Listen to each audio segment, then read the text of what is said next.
too, but we'll get into it. We'll have our discussion. Yeah. I mean, yeah. I also kind of want to pull up a copy of it on YouTube so we can kind of go scene by scene a little bit.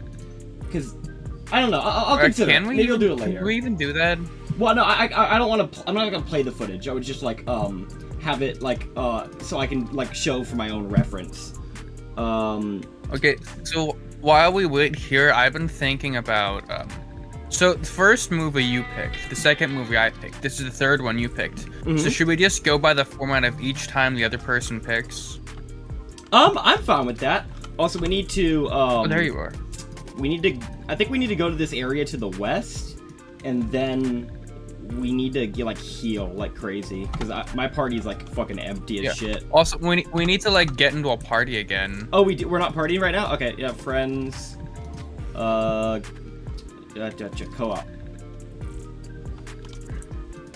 Did you get that request? Co-op. There we go. Yeah, there we go. We got it now. So did you start? Okay, so today we're gonna be talking about the movie Evil Dead 2. Since this is your first time watching it, I want to start with you. Yeah. How do you feel about the movie? What are your first thoughts? So for a cheesy 80s horror movie that was more of a spoof movie because it was much more comedic than scary, I think it was pretty good. There was no moments that I sat there and I felt scared, but there were a lot of moments where I was sitting there laughing. Like when he lost his hand and he was trying to shoot it, and when he shot the wall, just the wall started bleeding on him. That had me like bursting out in laughter. Mm. But it was a great movie. It was well made. I can't take the movie seriously. Well, you absolutely should not. That is completely against what they're trying to accomplish. Yeah. Yeah. Do we need to like teleport somewhere, or what's the? We've already fought the trainers, so we can probably just walk back. Picks up. I feel like we're gonna die. And then what happens? Is it like SAO? We die in the game. We die in real life. That's Who's probably what's texting gonna me? happen. I kind of don't want to die. Don't pick me up by the collar, that's rude. Ask permission first, remember. Yeah. So, yeah, it definitely is, not meant to be taken seriously. It's a extremely silly film. I think silly We're really not is reviewing the right Spaceballs Tuesday, okay? I love the movie. We both love the movie. We both recommend it. It's just not a movie. No, What? it doesn't fit the podcast format at all. We're really trying to go for films that don't get enough discussion that we really want other people to watch. I think that really that's the niche that we're trying to go for here. Mm-hmm. I also wouldn't mind discussing Joker 2 because I feel like that movie's getting relentlessly shit on. And I would like some sort of platform to voice my thoughts on that. Maybe we can do a little bit of an appendix to the end of this episode, and I can talk a little bit about why I love the film. I want to talk about Transformers 1 next time. If that's like the movie I'm picking, I want to pick that because from what I've noticed, I talked to my dad about it because I watched it with him. He said the trailers made the movie look really bad, like a really like awful kids movie. Oh yeah. Then we watched it, and he was like bursting out laughing.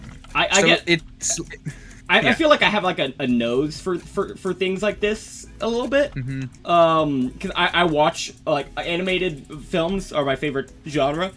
Not genre, medium. Medium's the word for it. It's my favorite medium of film, and because of that, I watch a lot of them. I've seen every single Despicable Me movie.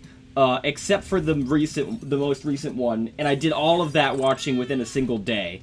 So I've seen the good, and I've definitely seen the bad. And the trailer gave the bad vibes. It gave like I've made this film so you can babysit your children because you secretly hate your children. It was definitely not that.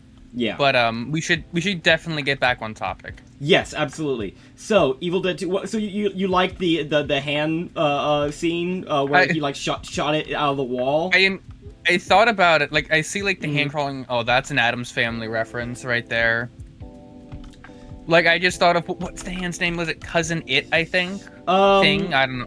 But you know what I'm talking about, right? Fan, but yeah, Uncle. It's like Uncle Nestor or something. I don't know, something. No, it's the hand that walks around. Oh. I don't know the name, but I know what you're talking about. Yeah, it just made me think of that. What? Oh wait. I need to go back. I need to mess with my box real quick. Oh, okay. I'm gonna put oh gosh, we got a lot of flying, so I'll put the fucking P back. All right. Since I could are all my Pokemon flying?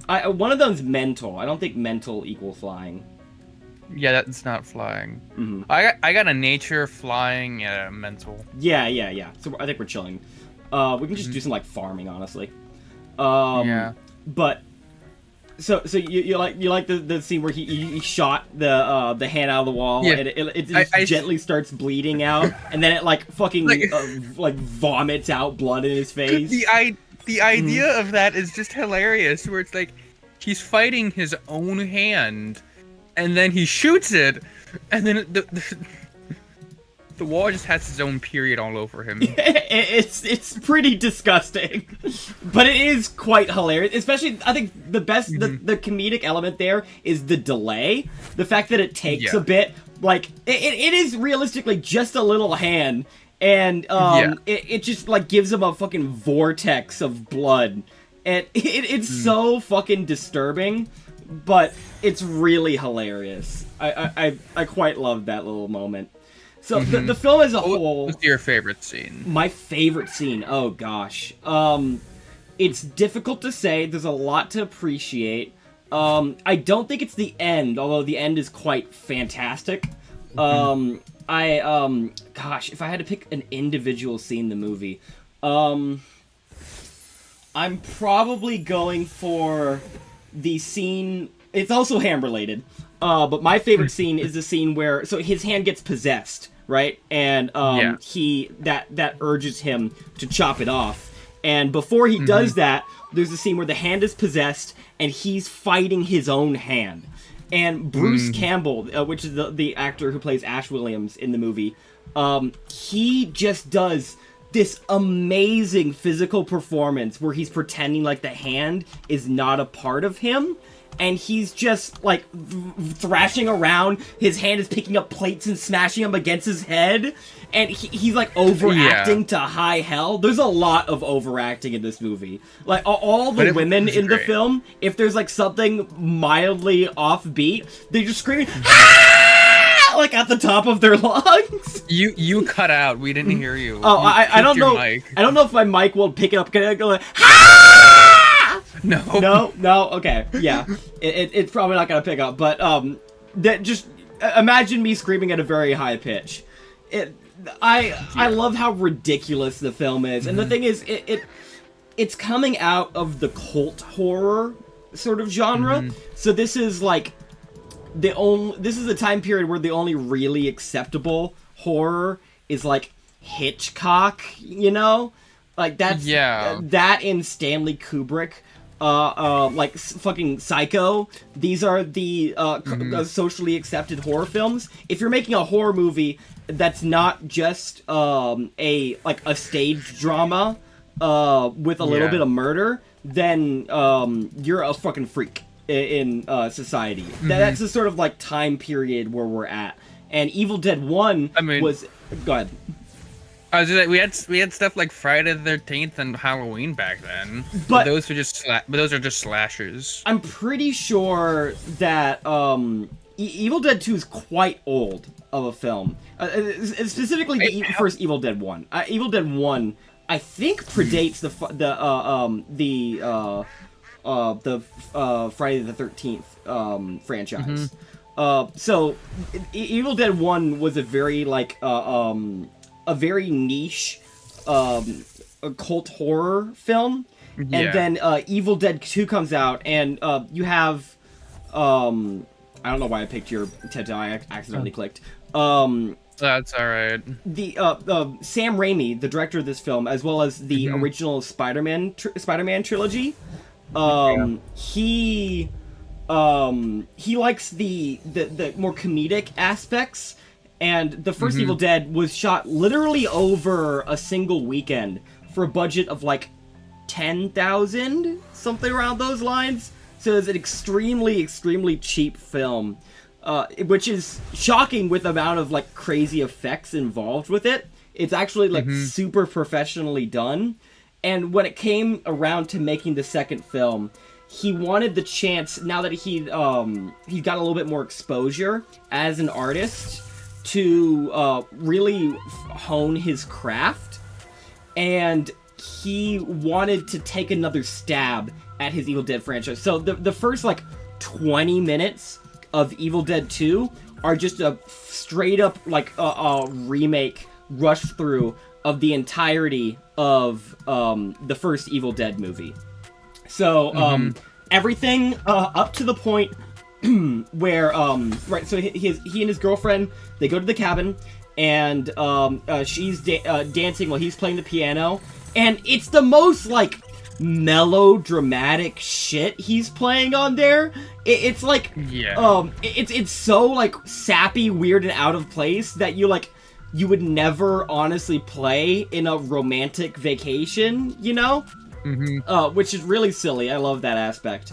And then what happens is that he walks into another room. They're about to do the hanky-panky. She has to freshen up or whatnot beforehand. And Ash is just walking around, and he finds this like 2 feet in diameter like tape recorder on the table. And he's like, "Hey babe, I just found this like tape player on the window.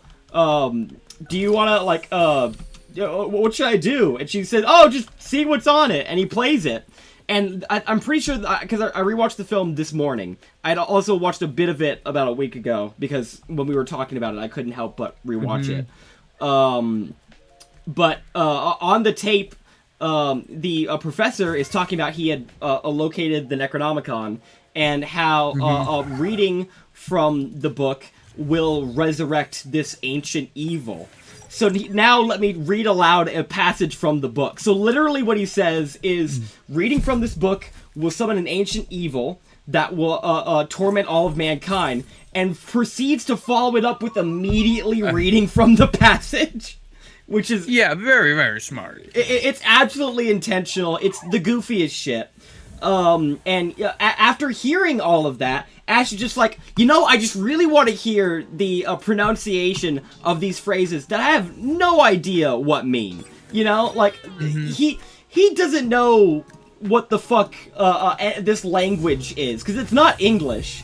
But he continues to let it play anyway. And what does it do? Of course, it summons the ancient evil.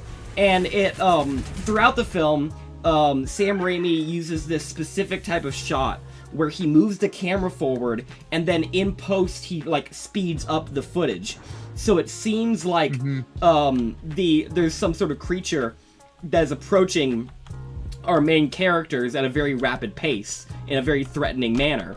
So the evil force from the woods, it rushes forward, and it breaks through the window where his girlfriend is getting changed in, and she is taken.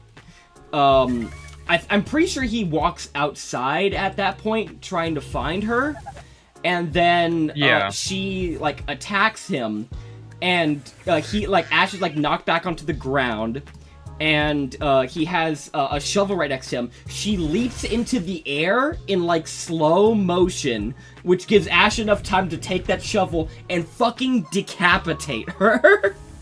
Yeah. And after that, he buries her body in the ground, and he puts a little cross in it. And then we see another one of these tracking shots, and the shot comes from the back of the cabin, and it bursts through the door. So when the camera approaches any of the doors, they just shatter around it, and it knocks right into Ash. And what follows is this extremely goofy scene where Ash is like flying backwards into the forest, wailing his limbs. It's got this like really old like projection method to superimpose the background behind him, because this predates computer effects in film. And he's just flying backwards, wildly overacting and screaming at the top of his lungs. And until mid-flight, he like hits his back on a tree, in which he is like possessed by the evil force, and like it's taken over his face, and then he witnesses the sun come up. So essentially everything before he gets like hit by the evil force, that is the entirety of Evil Dead 1. Which that plus they're like there's some other teens at the cabin with them, and they get murderized, but those have been cut for the story. Yeah. Because they do repeat some of the scenes from the Evil Dead 1 a little bit later on. The worst part of Evil Dead 1, it's fine, you know? It's definitely enjoyable in comparison to its budget, but Evil Dead 1 has a really irredeemable scene, which Sam Raimi has later gone back and say that he fully regrets having filmed the scene. And that is where a woman is sexually assaulted by a tree. Which there is still like the tree grabbing scene in this film. Yeah. But it is way less bad than it was the first time. My question is, how does a tree do that? I can give you the detail. This is like a mature stream, right? I'm an 18 plus stream. Yeah, me too. The tree full on penetrates the lady. It is not shown, but it is directly and heavily implied. It's really awful. It's one of those things that's done purely for shock value, and it really puts a damper on it. Like, the film wasn't that fun to begin with. The overacting isn't as wild as it is in Evil Dead 2, so it's just straight up not as enjoyable. So I have a lot of problems with the first film. The second film just takes all that energy and bumps it up to an 11.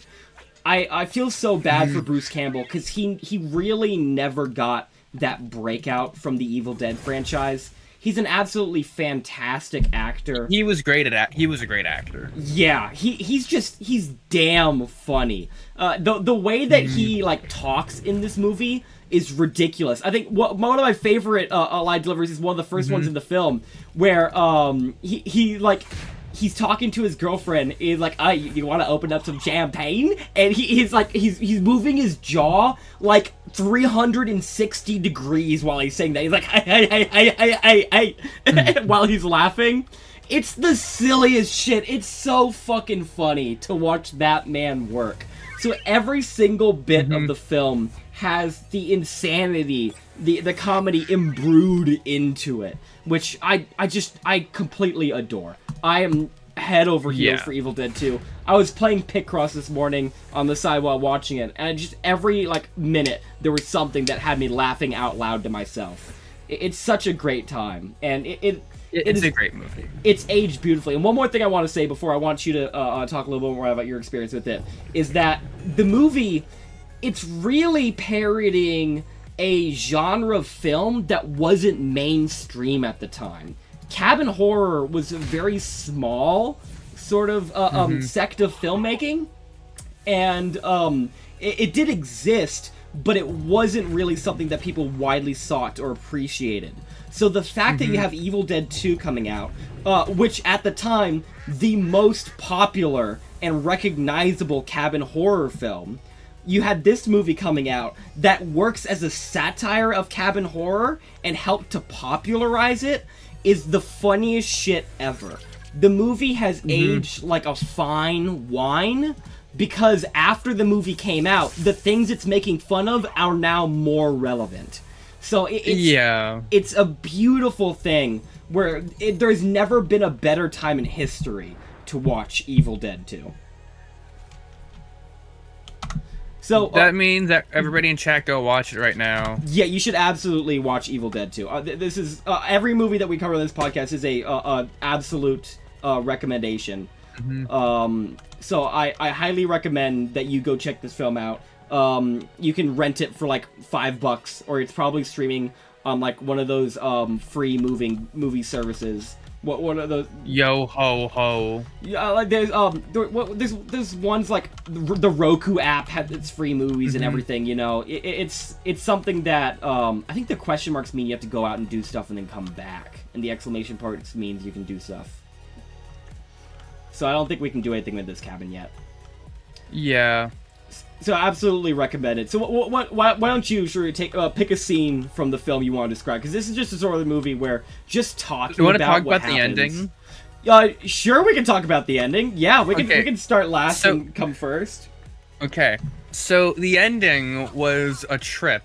Basically, they finally, and I'm gonna start off when they enchanted the words again to pretty much, what was it, like, to bring the evil out so they could finally kill it or something. So the first passage brings the evil in, and then the second passage opens up a portal to restrict and move the evil, like to transport it back in time. So they open up the portal, and they incant the words again to open up the portal, and then there's all of these it's like these giant tree that busts through the cabin, grabs the one girl and grabs the guy, and as they're fighting it, he gets thrown into the portal or something, into this like Monty Python like world of nights, and this I guess this is the evil. The bat, this giant bat looking thing, flies down on him. He just takes it out with his shotgun. And it's the most confusing thing because, like, he's in a cabin for the entire movie, and now he's just in the Renaissance. There's knights all around him. Yeah, it transitions into medieval times by the end. Yeah. And you get him, like, screaming into the void. A couple things I'll bring up. This I don't know if you caught it, but they actually foreshadowed. You describe it better than me because like you've watched it more times than me. That's fine. I'll just tell you. They foreshadowed this happening because earlier in the film they talk about in the Book of the Dead there are depictions of well not in the Book of the they have depictions from the time where they discussed that there was a man who fell from the sky who is said to have arrived to remove this great evil in the first place. And what Ash says afterwards is, well, whoever he was, he didn't do a very good job. And then what happens later in the film is he gets transported back in time and he falls from the sky, and the medieval people tell him that he is the chosen one that's come to freedom from the Deadites. So this entire time they had set up earlier in the movie that Ash was gonna go back in time and he was going to fail to stop this evil from coming back. So it's like it's really hilarious that they set that up beforehand, but it's also fucking wild of a decision to end a movie at all, you know? This is like what's that one horror film where like the house is like shifting everything? It like Poltergeist? No, it's like the whole thing is like the scientists has rigged the house to like do all this horror things as like an experiment on people. It's like it's the craziest twist ending I've seen in a movie ever. It's just ridiculous, and the only reason why he did it in the first place is one, because it's funny. This is a funny movie, and that's a ridiculous fucking way to end your horror film. Two, he did it because he wanted to make a medieval film. So he said, you know, I might not get this chance ever again in my life, so you know what, the end of Evil Dead 2? We're in the medieval times. If somebody wants to make the sequel to Evil Dead 2, we're making a medieval movie. And I find that to be hilarious. I think it's great. Yeah. Army of Darkness is Evil Dead 3. It's what takes place after Ash gets teleported back into the past. And it is my personal favorite of the Evil Dead movies. Although I acknowledge it is it's less well made than this movie is. I definitely feel like Evil Dead 2 is the best made out of the entire franchise. And it's also really great that it doesn't require you to have seen the bad Evil Dead movie to go into it, which is really nice. More thoughts on the climax of the film. You seem to have not mentioned the fact that the big giant demon face that clogs up the doorway before he gets sucked out. Like, so Ash is fighting this big giant demon head that it has like wedged its face in the door. This thing is like, it's a real prop. It's fucking huge. And you don't really get the scale of it until a little bit later in the fight because there's all these like crazy like camera movement and effects and everything going on. But Ash, like, he takes his fucking chainsaw and he stabs it into the eye of the giant demon mouth. It's so grotesque and icky. Did we mention the fact that like once he cuts his hand off, he puts a chainsaw there later on in the movie? Oh yeah, that is like the most iconic thing. Ash Williams, one hand and then the other is just a chainsaw on his nub. Which I'd also like to add the appendix. This is a great film where everything. I was gonna talk about the nub on his hand. Everything in this movie that you could attribute to the budget being low just makes the movie funnier. It's just a funnier film because of all these smaller different elements. So when Ash is walking around. And he's like, his hand is supposedly cut off at this point. They've just rolled down his sleeve and covered his hand in cloth. And it's so obvious that one sleeve is pulled down way lower than the other. It's absolutely hilarious. And so it's just one of those things that the way the movie sets itself up is to maximize its benefit from what it has chosen to be, you know? There's an element in filmmaking where your resources will always be limited in some capacity, so you need to be able to work around those limitations. And you should strive to craft a story that benefits from those limitations. So the fact that even though Evil Dead 2 had a larger budget, it's still a comparatively small budget horror film that has to do all of its effects properly, crafting itself to not be taken super seriously helps the film tremendously. So it was just made like a Monty Python movie. So I wouldn't say it's a Monty Python film. Monty Python is far more sketch comedy based, and I mean like the idea of like taking in its lack of budget as a part of it. So, like, you know, the coconut bit where the coconut bit isn't a lack of budget issue. That is a skit. That's not. They couldn't not pay for a horse because they did have horses in that movie. I would actually say that Monty Python Quest for the Holy Grail is an extremely well-funded movie. I love that movie. I love that film too. It has a large budget, so this is not really. Did it really? Compared to its time, they do a lot of shit. Do you remember the scene towards the end where you have like the giant army of people and they're all didn't like, they end it early because they ran out of budget? Like that's why they ended with like the guys getting arrested. That's done as a joke, but I think for the like the type of project it was, they get a lot more money than they realistically should. So they were able to do a whole lot with that, and it definitely has a significantly higher budget than any of the Evil Dead movies. So comparatively, especially for the time, Monty Python: The Quest for the Holy Grail is actually relatively well funded. So that's the thing, is that it's really more sketch based. In like that's kind of Monty Python's whole bit is the sketch comedy. And that's even the case with Monty Python: The Quest for the Holy Grail. Even though like it has a narrative to it, it's still a lot of smaller pieces, which are like sewn together into one larger movie.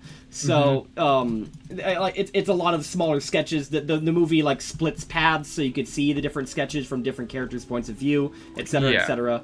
So I really wouldn't say that that's really like a Monty Python sort of film. I would say that about Army of Darkness. Army of Darkness is silly as shit, but that's sort of a different story. We have to go find Sophia, and we can't go back to the I'll definitely other route. have to watch it then. I would recommend it. It is goofy as sin. It's got some really great sequences to it. It's just its highs aren't as high as as Evil Dead 2's. It's definitely a bit muted in comparison to how great and how well defined Evil Dead 2 is. It doesn't make as much out of like the medieval sort of movie that Evil Dead 2 makes out of the cabin horror film. It's all about like contextual like elements, and the context of Evil Dead 2 is perfect, but it's not necessarily the case for Army of Darkness. I find Army of Darkness to be endlessly charming, but I also find Evil Dead 2 to just be a way more impactful movie. So let's just like dish about some of the amazing fucking sequences in this movie. I can take a little bit of a moment to just note to you some really hilarious nods that you may not have caught the first time you saw it. Ash, he cuts off his hand, and the hand is walking around like a little spider. One note that I absolutely love about the hand is it doesn't have a mouth, but that thing is snickering. It is cackling. It's it has a voice somehow, and that voice just. It probably talks from like where he cut it off, that wound there. That's definitely like what is talking there. It's maximize the silliness. That's the goal. Is make this movie as fucking silly as possible. And it's silly maxing. I really fucking appreciate that. I find that immeasurably charming. So the when he cuts off the hand, his answer to the hand's like danger is just to put a fucking bucket over it like it's a spider, and then to just stack some books on top of it. Did you notice? Perfect. Did you notice what the title of the book that he puts on top of the bucket is? I didn't notice. What is it? So the bucket is covering his hand that he lost, and the book that he puts on top of the bucket is A Farewell to Arms. Oh my god. That is such a fucking genius physical gag. That's hilarious. That is very good. It's so goofy. Every aspect of the film is just dripping with like well thought out gags and bits, and I really fucking appreciate that about the film. I love that little note. That's so like morbid and silly maxing. I absolutely adore it. I like that. Yeah. Well, why don't you pick another scene out of the list and share it with the class. The list? I don't remember all the scenes. That's okay. What's something that you remember from the film you want to share? Something I don't remember a lot. It was a good movie. Movies come and go in my brain. That's fair. I don't want to be the only one talking it up. I could keep describing the movie, but you've picked a movie you've watched a bajillion times, and I watched once the other day, and it's not even fresh in my mind because I went to see a different movie last night. That's fair. How about talk about a little bit of the cast? What did you feel about the rest of the cast? Because there is in fact more than just Bruce Campbell. Who cares about the other people? That's fair. The other cast, they were pretty good. It felt like the one girl, I don't remember the character's name. That's fine. She was just the typical damsel in distress for him to save. The girl who was the daughter of the guy who owned the cabin? Yeah. It felt like she didn't do enough, because all she really did was just be saved by him. She had a few moments, but those moments are really, like, interrupted by her being saved by him. And I don't really like the character trope of character needs to be saved because they're helpless. Yeah, she definitely had a bit of that going for her. There is the one really strong scene where Ash comes back to the cabin. He was previously haunted. But what happens is that the evil has taken over him. He's been possessed, and his girlfriend has this really weird fucking amulet. It's this like it's this upside down like mirror, but the mirror part is translucent, so you can see through it. And one really funny bit that I noticed while watching the film this time, I actually had to stop the film and go back to see it. But he sees his girlfriend's necklace on the floor, which makes no fucking sense, because she didn't die in that room. There's no reason why she would have left her favorite necklace in that room. I also want to bring up the fact that that necklace is so impractical that when he embraces her early in the movie, it pains her. It, like, stabs her in her tit in some way. She's like, ow! So this super important necklace is just a fucking bother the whole time. But he sees the necklace on the floor, and what I had to pause to go back to view was the way that the necklace is placed on the ground. It actually it's bent in a certain way that it looks like a human skull. You can see like the top of the head and like the eye sockets and everything, and it's specifically placed on the ground to look like a human skull, which is so fucking quality. I love that. And so they discover essentially throughout the course of the film that if you're possessed and you are like bombarded with elements of your like real life beforehand, you can disrupt the connection a little bit. And that's how Ashley is, which is his full name. His full name is Ashley Williams. Ash, he sees the necklace and he gets freed of the curse, and he comes back into the cabin, and the girl, we'll just call her like Girl A. She and Ash are the only ones alive at this point. And she thinks that he's still possessed because he was when she came in, and she has a reason to think that he's still possessed because previously in the film, the demons have shown they're called Deadites in the Evil Dead universe, but demons, whatever you want to call them, works. We're gonna call them demons. Demons, yeah. The demons have shown that they're able to like tap back into. They're able to pretend like they're not possessed to goad people into releasing them to cause more havoc. So, when Ash comes into the house, she's got, like, the axe in her hand, and she's swinging it wildly, trying to murder him. And he, like, has to tell her, like, it's okay, it's me, I'm fine! And it's me, I'm not a demon! He stops her from attacking him. She, like, he disarms her and lets her go. And then she does that shit again! So they do the whole sequence twice in the film where she's trying to murder him, and he's like completely left her with her defenses intact again and again, which is really great. So I would like to say I point that out because that is some level of agency.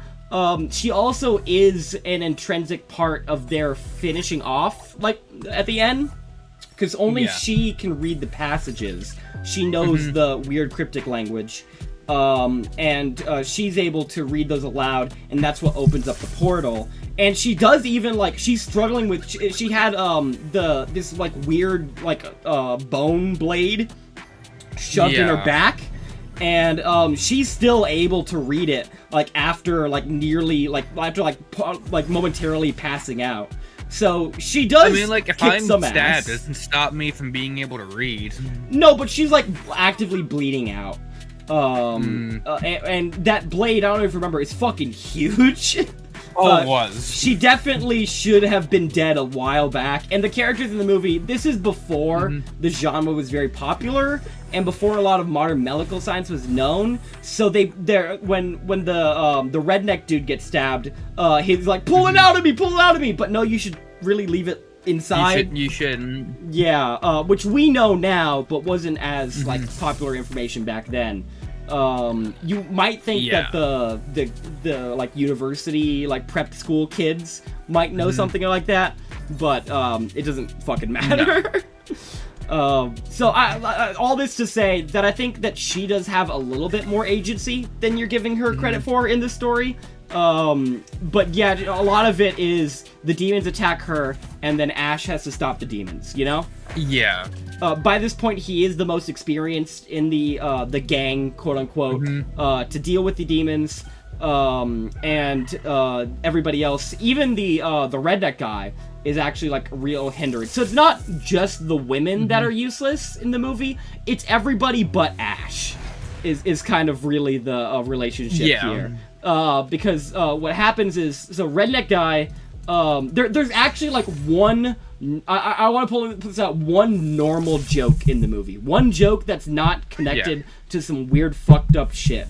And that joke is, so the girl and her brother, whose dad owns the cabin that Ash stayed at because he thought it was abandoned, are trying to reach back to the cabin.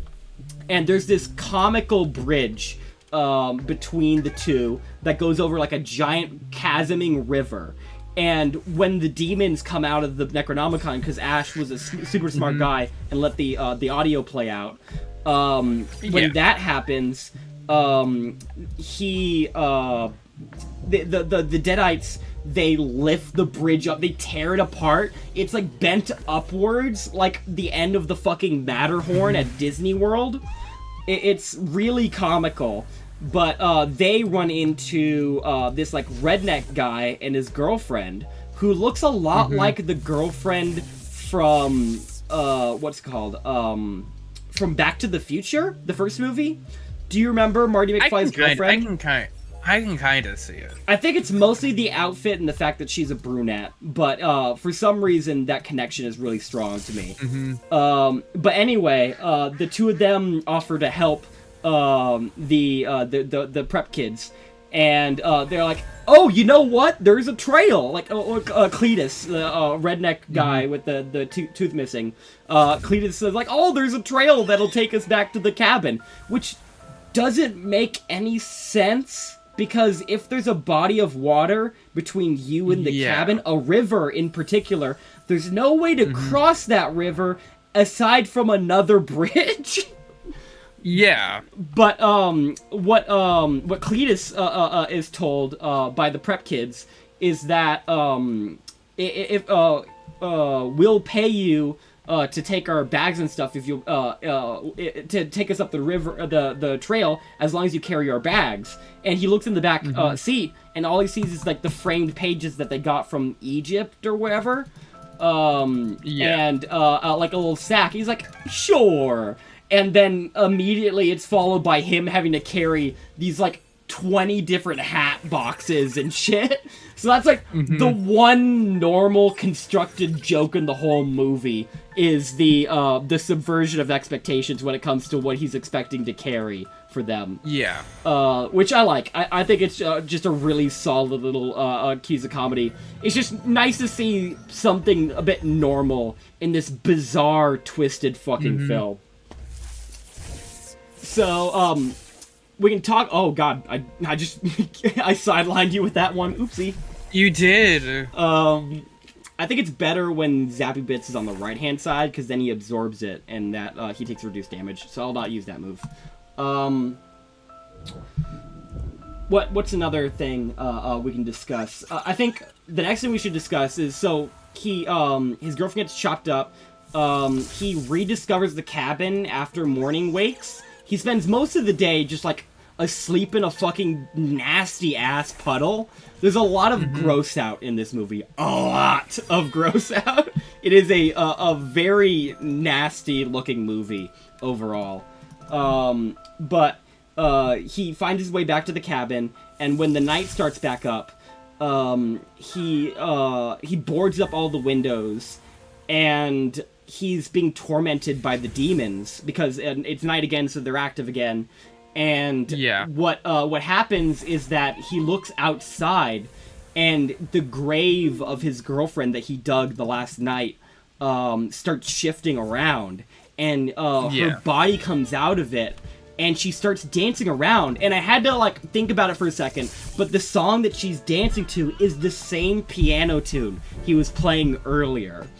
It is? It is. It's the same piano tune he was playing earlier. So that's why when it's weird that it's sinister and wild at the beginning of the movie to be playing something you're gonna be like playing before like fucking your girlfriend in this cabin you don't own. Yeah.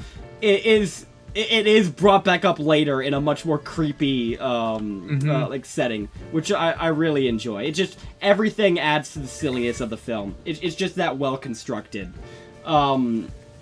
So, what happens from there is that his girlfriend starts dancing around, and she's doing some of the similar dance moves she did before, not entirely the same, she's like, she does this like twirling move at the beginning of the movie, and she does that after like her reanimated portion as well.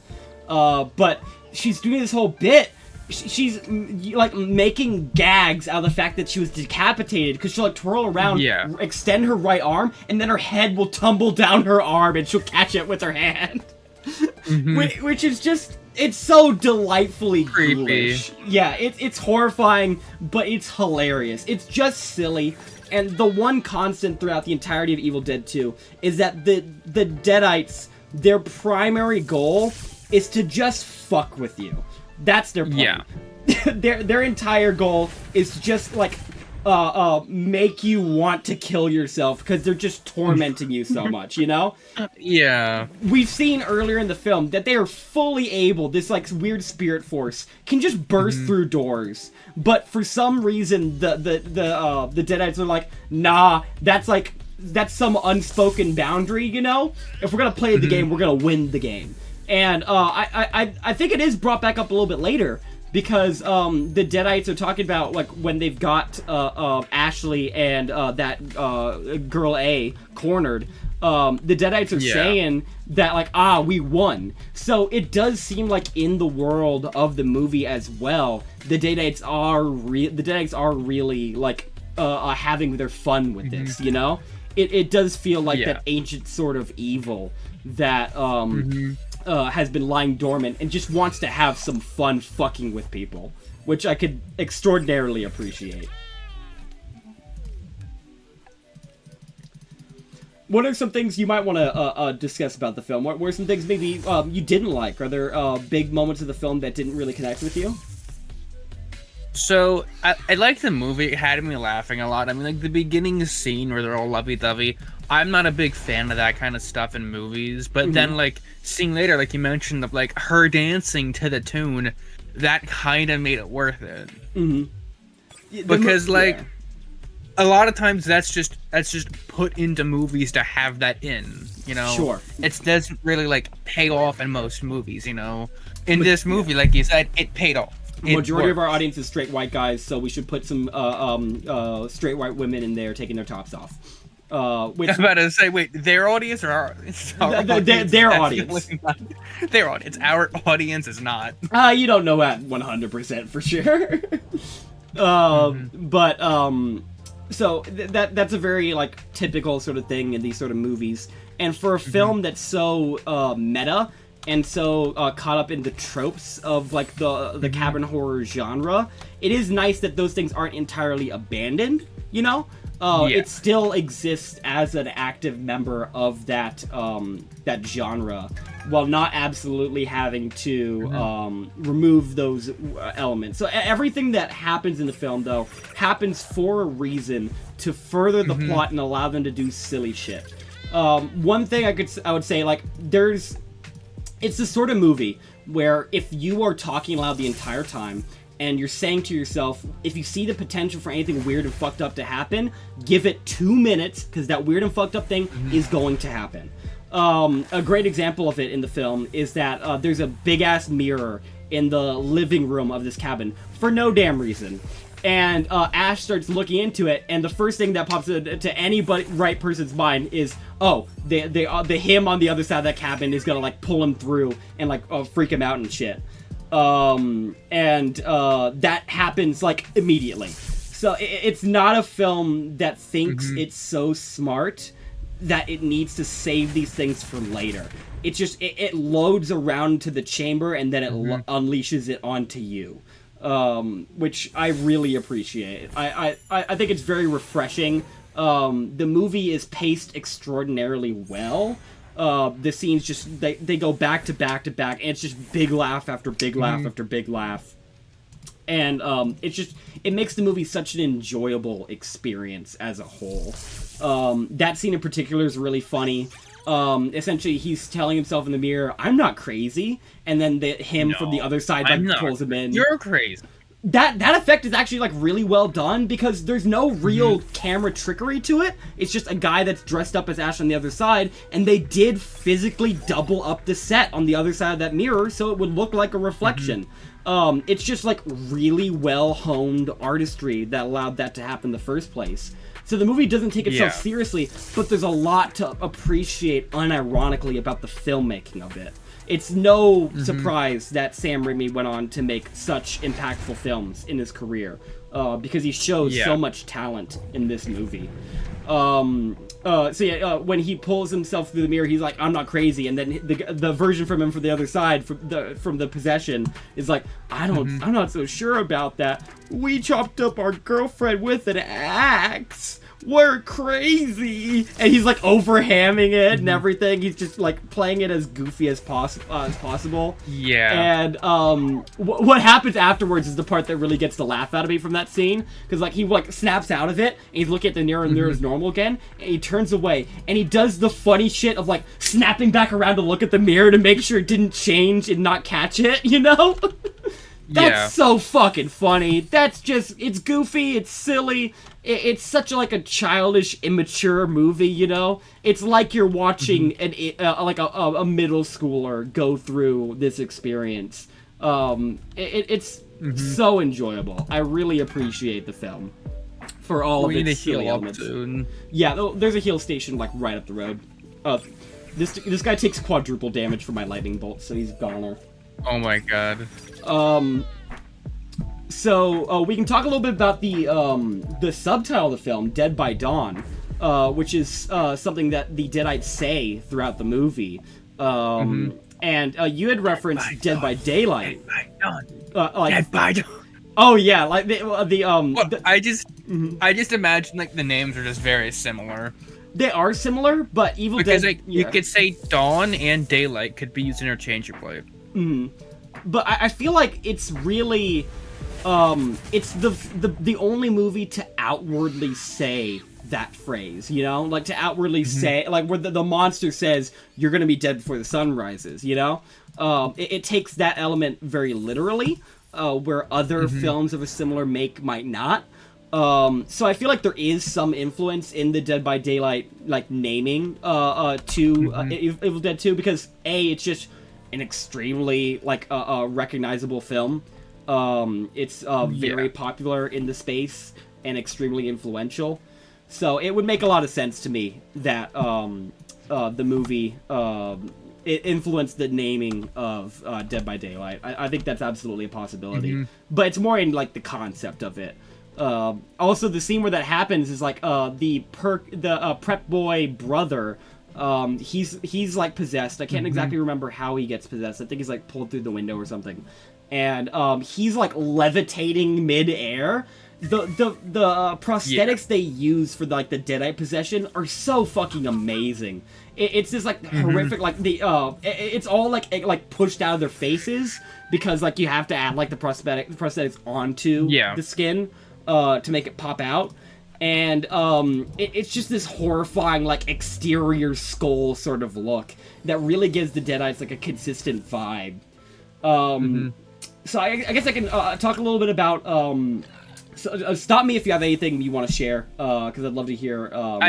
One thing I do like about in movies, especially, like, newer movies, but they're through in the older movies, is when they use practical effects and not like CGI. Like we talked about this last week and like last 2 weeks ago in Jurassic Park, how a lot of the dinosaurs, especially the velociraptors, were physical puppets, not really puppets, you know what I mean, actual objects and not CGI.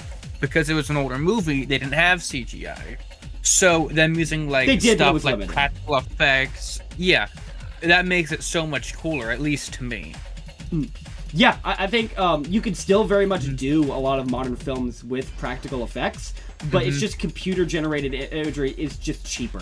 It is a much less expensive thing to do, and it takes a lot less craft. It's a lot more effective for your budget. So the fact that it was not an option for this film really brings the charm of the whole movie up like 10 notches. Yeah.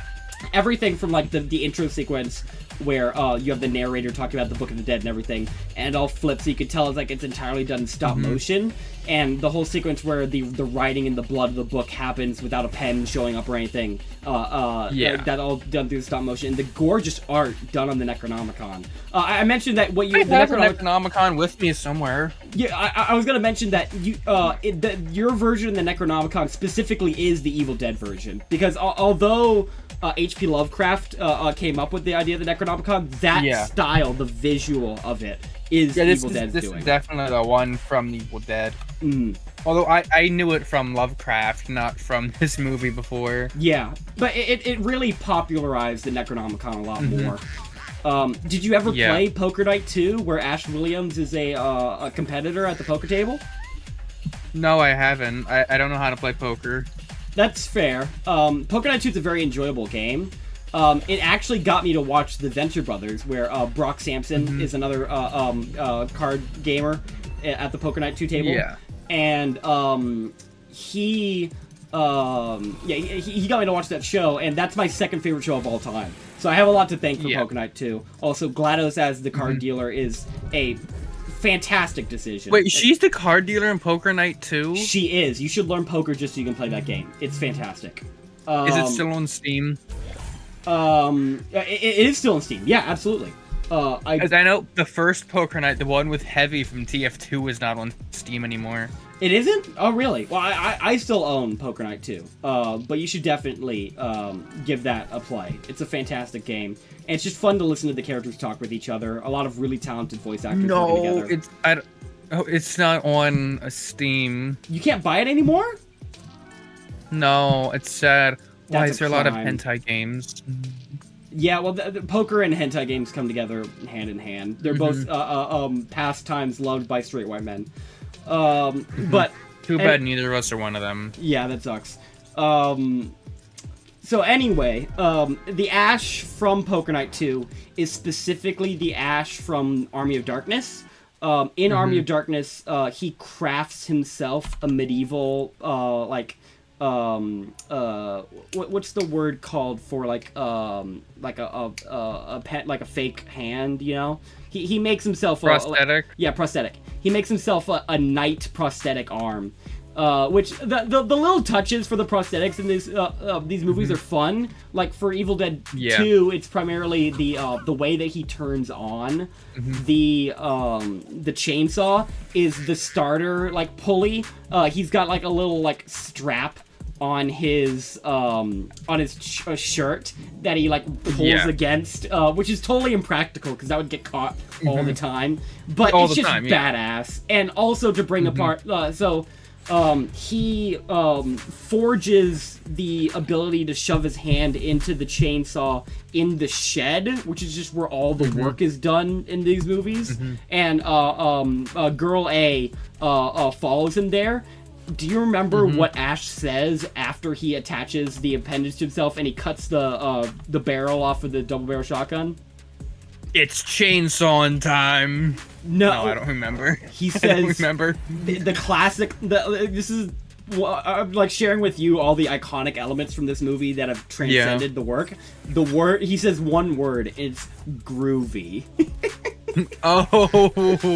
That's what Ash You're says right, after they manufactured the chainsaw arm. Is his one word reply is groovy. That's groovy. That's his super main character hero tagline is just saying the word groovy, which just it makes the film the time that the movie is set in is it's still brought to an 11. You know, it's still exaggerated. This is not at all what other films of the era looked like. It's still extremely heightened in that way. But I just fucking love it so much. It's so goddamn hilarious. And it takes every opportunity to raise the stakes of the film to something unbelievable, unrecognizable. So I gotta give a lot of credit for that. Yeah. What were some of your favorite practical effects in the film? My favorite, like you said, the demons, they looked amazing. The tree was just the way the tree's face kind of morphed into being a face from just a tree. I loved that because I think that actually probably stop motion for that close up because they wouldn't really be able to do that well with practical effects. Almost Well, they might have. Almost all of the elements from this is easily noticeable. All the elements from his girlfriend dancing around after she comes out of the grave, that's all stop motion, which is done gorgeously. All of the hand motion when that moves on its own is stop motion. Lots of really fantastic stop motion work. Yeah, I love stop motion movies. You know, Coraline, Nightmare Before Christmas, stuff like that. I love those. Those are candy to me. They're so just like a treat. Yeah, we're gonna have to talk about one for Halloween. Absolutely. Didn't we say Paranorman was the one we thought about? I need to rewatch it. I've seen it once a long time ago, but I would have to rewatch it definitely. It's been too long since I have, and I would need to feel like it's something that everybody else should like. It need to be at the level that I would recommend it to other people to watch. Like I said, I'll try to get into theaters to see Transformers 1 as soon as I can, but I still need to agree that it's something I want to recommend to other people. Once you watch it, you will. Okay. I'll take your recommendation seriously. So thinking about more things to talk about for Evil Dead 2. So we brought up Cletus, right? Cletus, every horror film has to have the character that makes a decision that fucks them all. Not necessarily Cletus, but a character that makes a decision that fucks over everybody, you know? Yeah. That just makes, like, the horrible decision for whatever reason. And I think in this specific example, it's pretty well done, you know? You can kind of judge a horror movie by how out of character they need to make it for the horror to continue. And this one's pretty not egregious. It's well done. And essentially what happens is that Cletus's girlfriend, she gets pulled out into the wilderness. And they always target me. Ashley tells Cletus that if she's out in the woods, she's gone. You can consider her dead. And he says it very deadpan, very rude. And obviously this is because his girlfriend had the same thing happen to her. Cletus doesn't accept that. So he forces the entire group to walk outside. Cletus takes the double-barrel shotgun and forces them all outside into the darkness. And I'm trying to remember what the comeuppance is to that segment. What the consequences are to Cletus having brought them outside. I'm pretty sure it's just really his death. The other two are able to get back inside without too much of a hassle. So it's nice to see that the most out there element of characters making bad decisions is pretty well handled. Throughout the rest of the movie, if a character makes a really dumb decision, it's just straight up funny. The Cletus thing isn't super funny, but like the most like hilarious bit is definitely listening to the audio tape, him telling you what's gonna happen when the audio tape plays, and then just letting it play. That's my favorite bit. Like the whole movie could have been easily stopped if you just like, that's some fucked up shit. Also, I have no benefit to listening to this weird like foreign language that I can't understand or comprehend. Let's just go ahead and pause this so I can go have sex with my hot girlfriend. And it's the fact that this one little element that makes no sense for anybody to actually do is what like sets across the entire act of the film is really hilarious to me. I quite enjoy that. Hold on. I'm getting a call. Okay.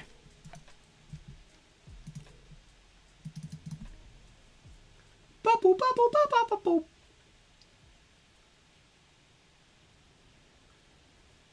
Red alert. The dog is shopping online.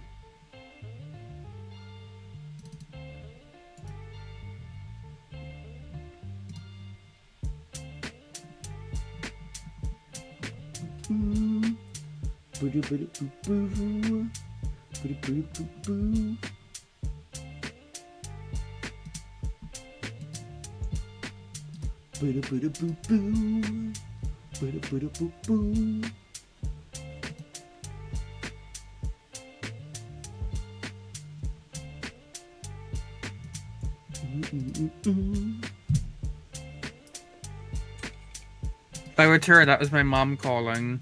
Oh, good. Everything okay?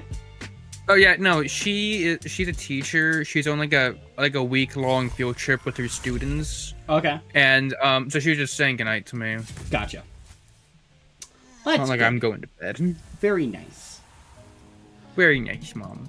So, what's another thing to be brought up about the film? I think we touched on really a lot of the bigger elements. Yeah. The biggest takeaway. I can't think of anything else. Being, it's an extremely smart written comedy. It uses its genre to its maximum. It's funnier now than it's ever been before. It's got so many great visual gags to appreciate. Another thing that is very iconic about the film is the Evil Dead hag. I'm trying to remember what her name is, the lady in the basement. But she's an iconic, like, horror character. But she's referred to as, whatever her name is as the Evil Dead hag. Her costume design is fucking disgusting. Like, she's got that, like, that water bloat sort of thing, from, being dead as long as she has. And, like, she's, like, got the body of a fucking pear, you know? Yeah. And it's just horrifying and disgusting. It invokes that, like, old witchy sort of vibe to it, you know? Yeah. And she's like, she's totally having it up. She's like, oh, come give mommy a kiss! Like, shit like that, you know? It's really, really well done. It's so goofy, so silly, and really iconic for the franchise. Yeah. So other things, they have a fruit cellar in the cabin, and that's where she's located. What happens is that when Cletus and his girlfriend come to the cabin, they get there alongside the Prep twins, and the Ash is there, and he's got the bloody axe, and their dad is missing. So they assume instantly that Ash has killed their father. So they lock him in the fruit cellar where the hag is. And through the course of those events, the pages of the Book of the Dead that are missing, the ones that give you the ability to save, like to open the portal back, are like trapped down there with them. The reason why I bring all this up is because that fruit cellar is fucking disgusting. Like, it was the nastiest. It was the nastiest shit. It looked like a fucking, like, meat processing plant, you know? This is where fucking Jigsaw does all his murders, you know? It's that level of, like, ridiculous and disgusting. So, again, any time the movie has the opportunity to make something unrealistic and silly, it's gonna take that opportunity. Yeah. So, I just really appreciate that about the film. It's such a fucking disgusting, weird little place, and it's really great. One thing we haven't brought up yet, there's so much about this movie, so many great little elements shoved into, like, an hour and a half small little delectable, like, package. Yeah. One of the most excellent bits, when he initially decapitates his girlfriend and the head is talking to him, what he does is he takes the head to the cabin, to the warehouse shed, and he puts it in the clamp, and he, like, tightens the clamp up, and they have this really great effect where it looks like the head is, like, detached and talking to him, and it's mocking him, and, like, it's telling him that it'll, like, swallow his soul and shit. It's absolutely phenomenal. I love that little sequence, and that's where he decides to use the chainsaw to saw her head in half. But when he looks up to where the chainsaw is supposed to be in the tool shed, he sees, like, an empty, like, spot, kind of like with the Call of Duty chalk around it on where the chainsaw would be. Yeah. And he's like, where's the chainsaw? He hasn't unlocked it yet. Immediately, he figures out where the chainsaw is because his girlfriend, without her head, runs into the room, and it's just a mannequin. It's holding the chainsaw up, and it's trying to attack him with it. It's the silliest fucking scene. It's so goofy. It's so stupid. It's so silly. But it's hilarious. It's so funny. It's not really something that anybody over the age of like 15 is gonna be kept up at night thinking about, but it's just again, it's set up to maximize the comedic value. Such an enjoyable story, perfectly executed. So although it's not a movie to really make you think, there's something to be said about the film that has a goal, has an idea, has a method it wants to share, like its entertainment value with you, and accomplishes that perfectly. You know, I don't have like a single real issue with the film because all the elements of the movie come together to provide you the most like satisfying and enjoyable experience possible. So it's really something that a lot more people should experience. I don't think nearly enough people have seen this film, especially not nearly enough people that would enjoy it. It seems a lot more inaccessible than it is. I don't know a single person that like couldn't really get a good laugh out of this movie. And it's one of the things where the more attention you give to it, the more enjoyment you get, because it's just so well thought out. So, yeah, it's a big recommendation for me. Again, not a lot to like discuss on the film. Not a lot to talk about like for the themes and such, but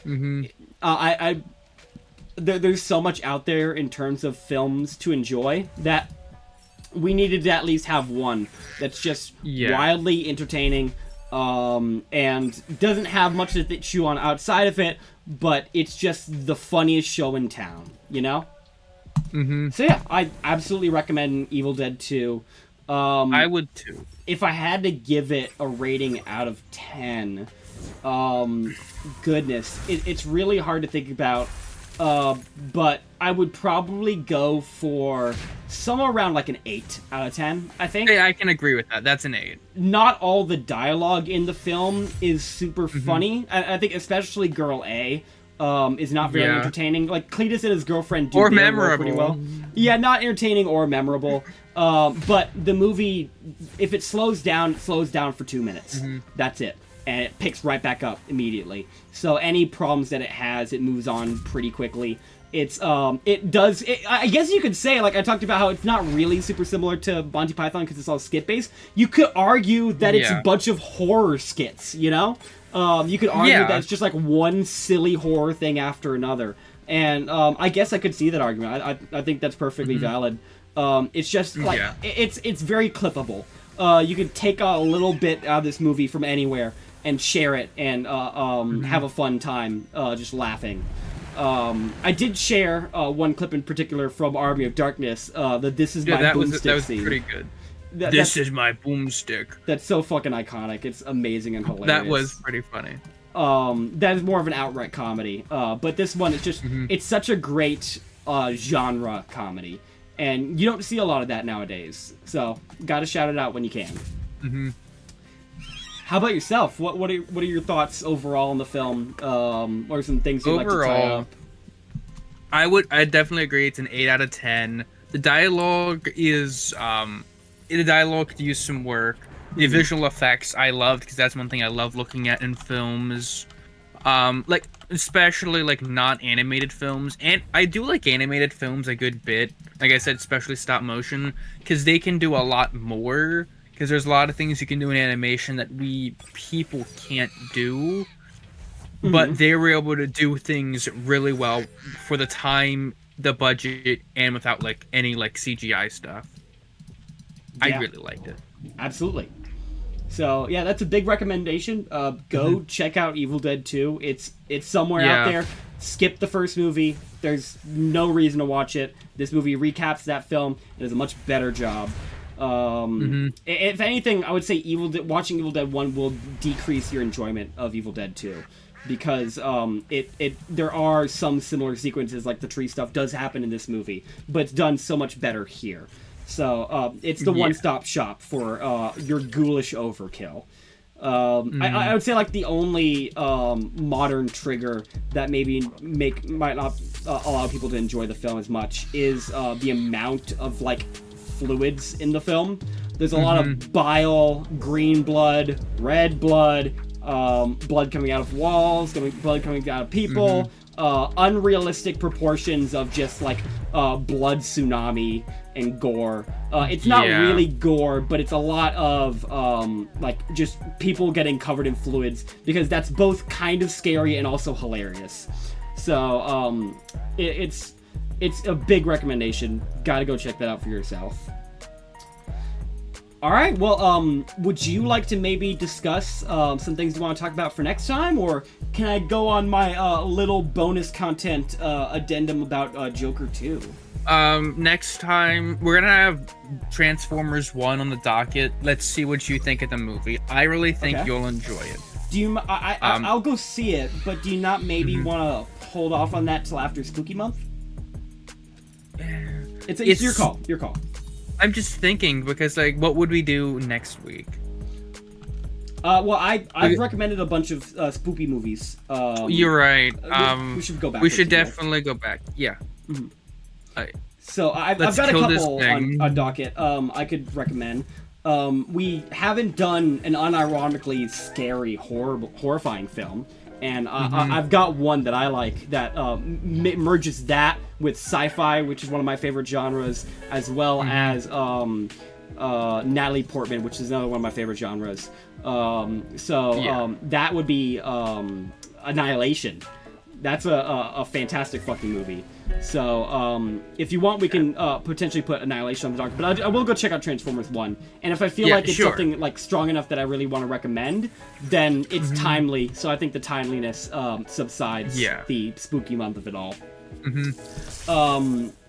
So yeah, all right. So we'll put tentatively Transformers 1, and if I'm not that big of a fan of the film, I don't want to talk about it, then maybe Annihilation. I will say Annihilation is actually terrifying. It does have a lot more computer-generated graphics, but it's got a great sci-fi premise to it, and might be something you might not want to watch alone. I'll just say that. I watch everything alone. That's fair. It's gonna That's why we're gonna talk about Transformers 1. Yes, exactly. So now I can move on to my little Joker tirade. You could be Joaquin Phoenix for a minute. Yeah. Have you seen the first film? Because that's gonna. I have seen the first one. Good. Okay, that's kind of important. So I haven't seen it since it was in theaters, but I've seen it. That's fair, because I can still like make discussions. I can do a little bit of spoiling for the first film. I don't care about spoiling the second film. I won't spoil the second film because I genuinely appreciate the film. I'm of the opinion that it 100% deserves the hate it's getting, because it kind of set itself up to be hated. It made a lot of decisions. I'm of the opinion that what they chose for this film is kind of bizarre. They chose. I love it. I think it works perfectly, but it is a bizarre choice, and that choice was that this second movie, it agrees with the people who hate the first Joker movie, but it disagrees with a lot of people who like the first Joker movie. So it's the sort of thing where, like, Joker 1 was extremely controversial, and the way that a lot of people have phrased this film is that Todd Phillips feels bad about the movie he made originally, and now he wanted to course correct for the second film because he didn't want to make something that was going to upset a lot of people. And I couldn't disagree more, really. The story feels like a very solid through line. It doesn't really feel like Joker 2. It feels like Joker Part 2. This is the second half of that character's storyline. And if it does seem like a bit contradictory to the first movie, that's because the character is kind of going through a bit of a contradictory arc in the movie. Why is his trait strong liver? Is that the bug's trait? That's weird. Yeah, his trait is strong liver. Homie likes to chug. Hold on. Don't knock a bug for chugging. Hold on, I need to... I'm looking at the name of the Pokemon this is definitely based off of. Joltik? No, Galvantula. It's evolution. Oh, okay. I know jack shit about Pokemon. I watched Alpha Rad's video on trying to name every single Pokemon. I watched at least most of it. So did I. Alpha Rad's fucking amazing. I love that guy. I love him. He could eat my child.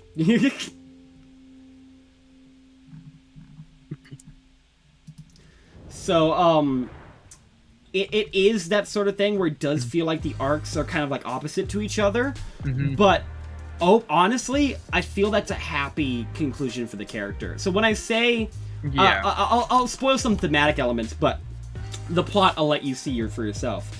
The story for Joker 2, Joker 1, right? It kind of, what I would say is that it encompasses the private death of the individual, right? So Joker, Arthur Fleck is extremely mentally unstable, and he is unwell. The social services know that he's unwell, and they know that his mother is abusing him, but they still keep him. They don't put him in a new home. They return him back to his knowingly, like, sexually and physically abusive mother. He laughs constantly. He has a condition that makes him laugh uncontrollably, and his mother openly hates it and mocks him for it. But when he was a little boy, he told her, she told him that he was put on this world to make people happy, to entertain them.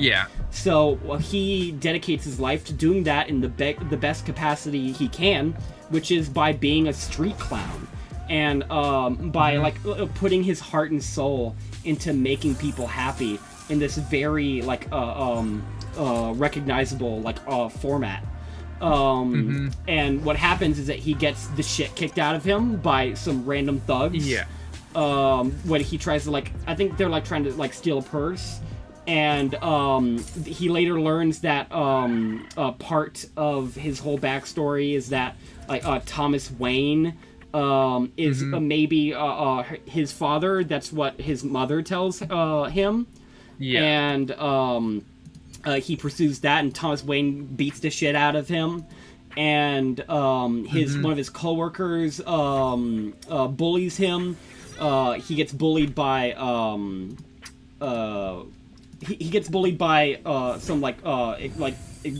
prep kids on the bus, and he finally snaps and he shoots them. So the whole first film, 2 of them were self-defense, 1 of them was murder. Yes. Because remember, like, 2 of them, it was when he was on the ground. The last one, he chased through the subway station and shot him. That was such an impactful scene. But to essentially all this to say that throughout the course of the first film, Arthur he commits murder and everything, and a lot of it is the culmination of his circumstance, right? The things that he could not control led to his extremely violent outbursts, to the point where he's brought on the Maury show, and Maury is making fun of his stand-up, and he plans to kill himself on Maury's show because he's extremely suicidal, and instead he kills Maury. And when he gets arrested, he sees a bunch of people wearing like clown masks and everything, because like throughout the course of this time period, he's been essentially been like taken up as a mascot for the disenfranchised, and those people start having like violent outbursts in public, and they identify with him. So all of a sudden, it feels to Arthur Fleck, a person who has had nobody on his side his entire life, to the point where he fantasizes about his neighbor and him having a romantic relationship because he's just not close to anybody.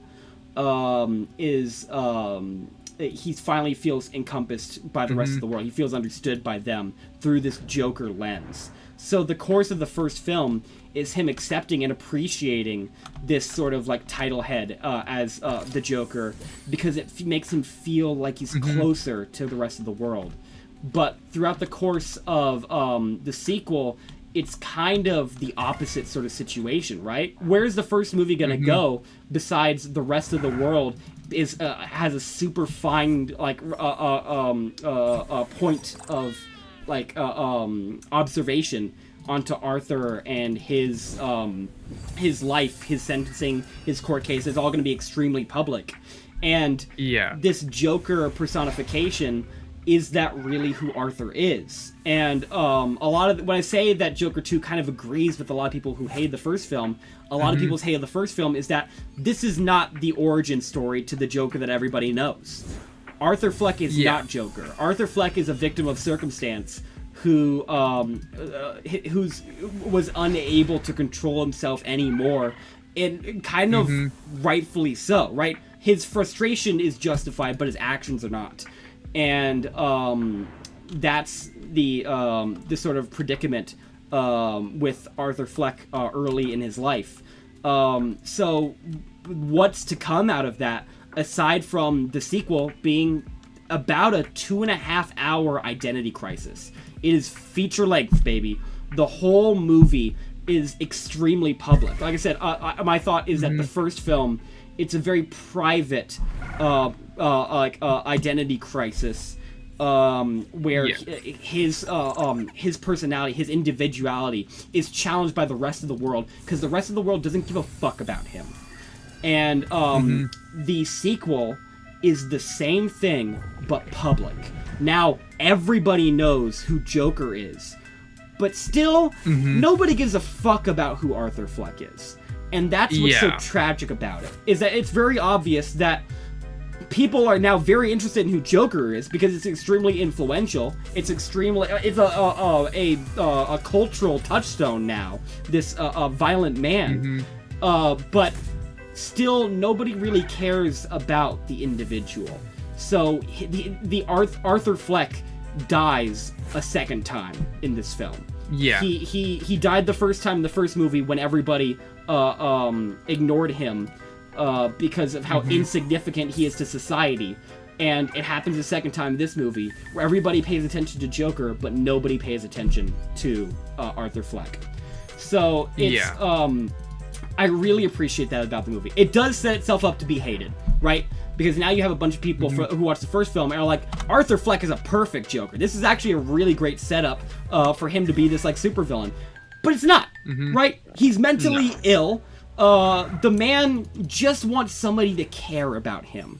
And whenever I discuss the film, I compare it to like a modern day Shakespearean tragedy. Do you remember how Romeo and Juliet ends? This great, like, multi-generation defining love story ends with the girl waking... when it says Romeo waking up, seeing Juliet unconscious in his arms, thinking that she's dead. Romeo kills himself. Juliet wakes up, and then she sees that Romeo's dead, and she kills herself, because they can't fucking live without each other. That is how the, like, infamous love story in our generation ends. So, in any generation has ended. It's the most iconic love story of all of mankind at this point. English-speaking mankind. Even non-English-speaking. It transcends language. So, why aren't we willing to appreciate new tragedies in modern form? Because that's really what this is. Arthur Fleck is a tragic character. He is a man who just wants somebody to recognize him and love him. But because of the time, that just somebody to need him. Somebody that it would make a difference if he showed up to work, you know? That's what Arthur needs. And nobody, because of the time, because of who he is, because of his problems, nobody will ever give that to him. And that doesn't change in the sequel at all. It's still the same exact case. And he is a tragic character because of that. In the second film, he's going to spend a lot of it feeling like he finally is getting that, right? Because people care about Joker, and he's Joker, right? But he spends the film realizing that people actually don't give a fuck about who he is.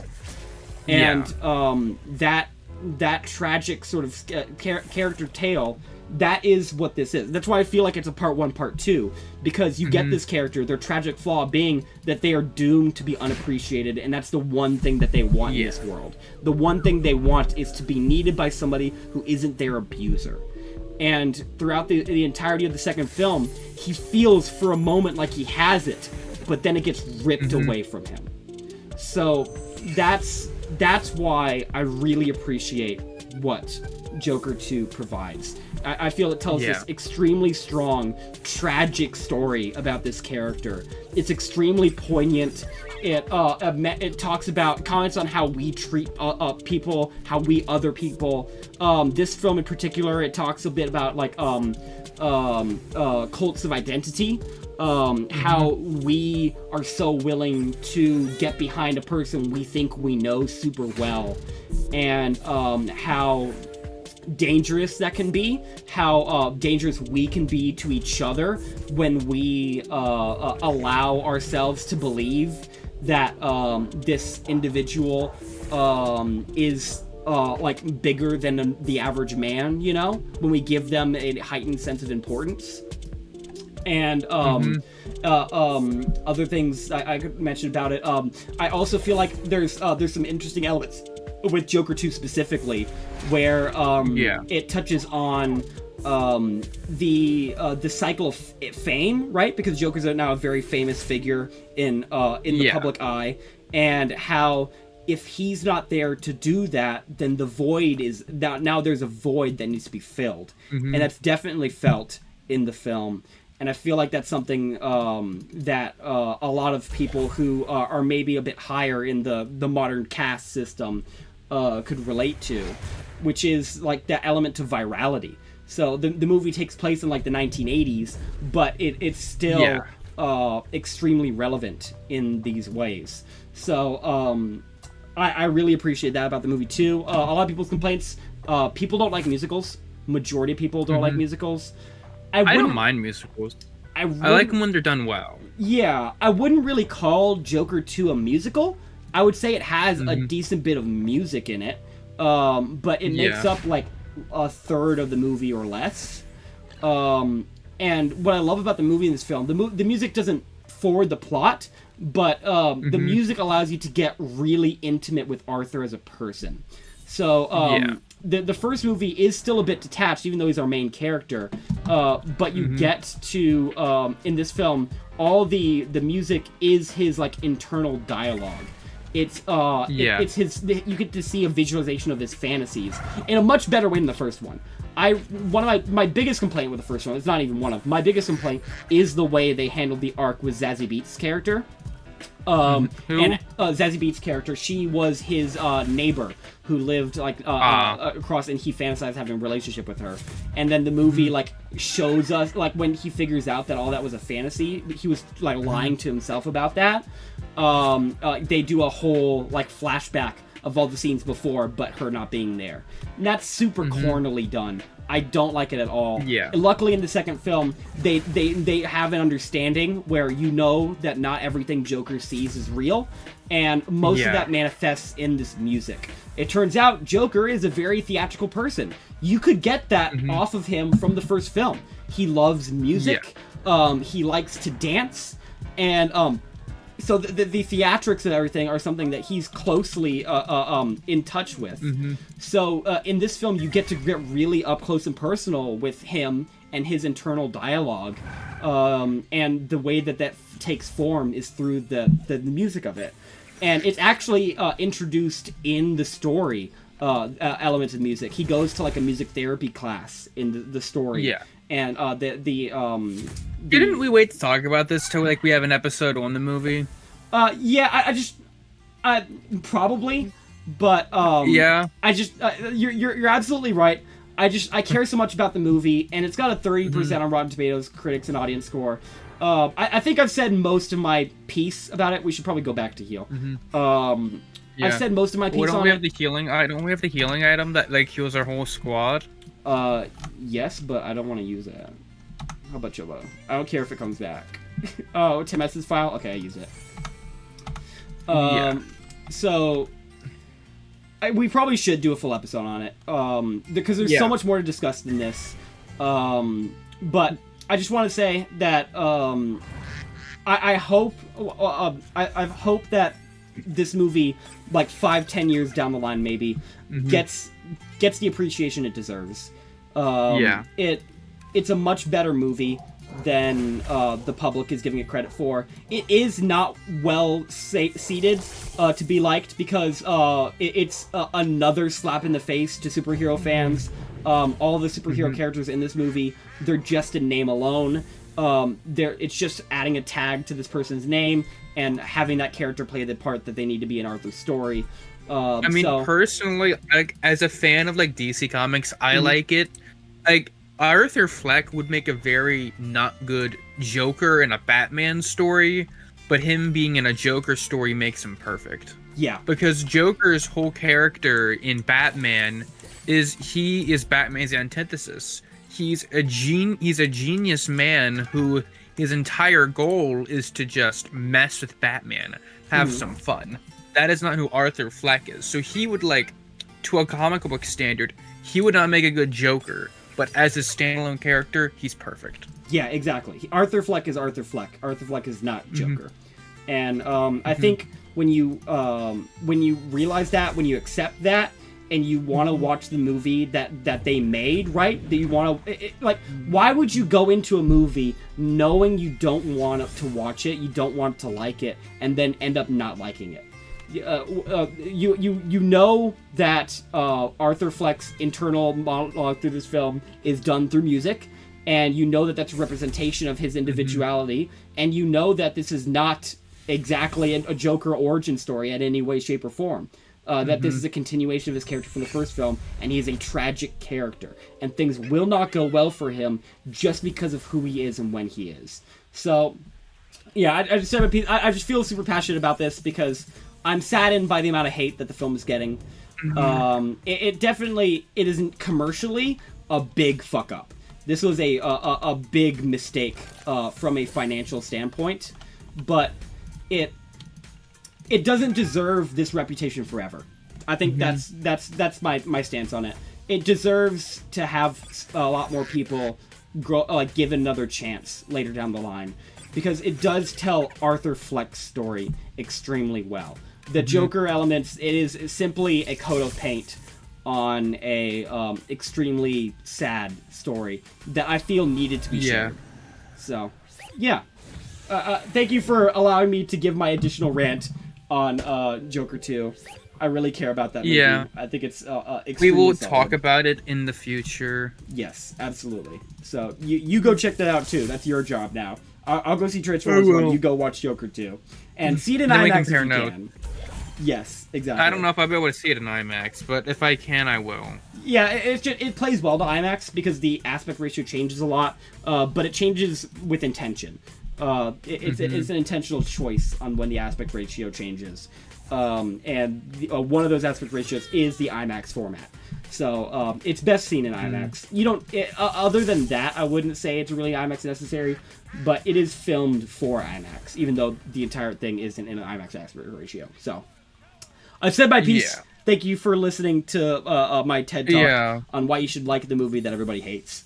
But yeah. Do we have any questions? Any comments from the chat?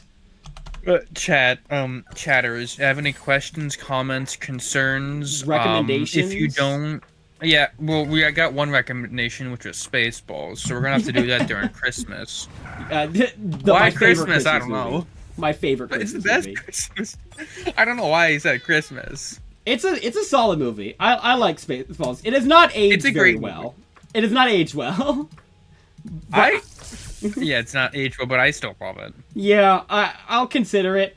If we're gonna talk about like parody, I feel like Evil Dead 2 definitely is the type of parody I would like to talk about this show, because it's so perfectly detailed in that way, and it's not so meta that the movie stops being a movie, you know? Spaceballs is so meta that it stops being a movie. But that's not the case for Evil Dead 2.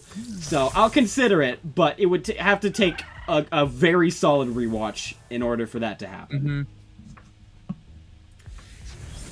anything else, or is this gonna wrap up episode 3 for I us think in that's this gonna hour? wrap it up.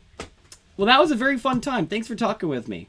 I'm glad you enjoyed Evil Yeah. Dead 2. That's a solid fucking movie. I might go rewatch it again. So now that I know a lot more about it. Mm-hmm. Yeah, have it with There's, like, have a good a lot time. of the Share it same. with somebody else. You know, it's a joy meant to be shared. Mm-hmm. Well, thanks so much for hanging out, and I appreciate it. And Yeah. everybody, have a great rest of your day. Take it easy.